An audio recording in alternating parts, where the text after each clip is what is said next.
சிந்திப்போமே. 1788 திருவடி நல்கும் செங்கழுநீர் களபம். மாதவ சிவஞான சுவாமிகள் விளக்குகிறார். பெரிய மாலைகளால் அலங்கரிக்கப்பட்ட வீதிகளை உடைய ஊர் கலைசை என்று அழைக்கப்படும் தொட்டிக்கலை.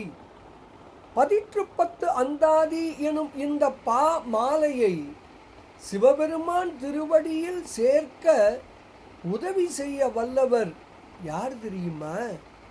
போருக்கே உரிய தும்பை மாலை அணிந்து எதிர்த்து வந்த யானை முகம் கொண்ட கஜமுகாசுரனை அவன் குடல் கலங்குமாறு இடித்து உரட்டி புரட்டியவரும், நாயேனது பிறவிக்கு காரணமாய் உள்ள மயக்கத்தை போக்கி அருள் புரிபவரும் ஆகிய செங்கழுநீர் யானை முக கடவுளே ஆவார்.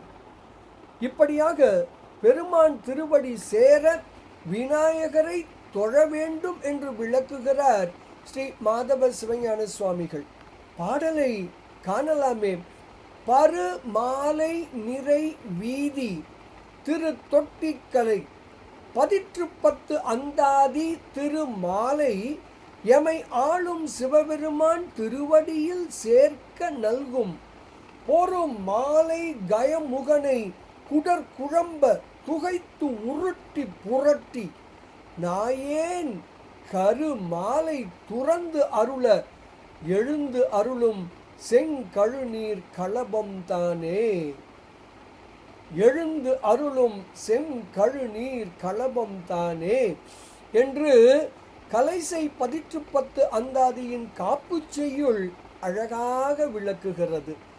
விநாயகரை வணங்குவோம், திருவடி சேர்வோம், பேரானந்தத்தில் திளைப்போம் திளைப்போம் திளைப்போம்.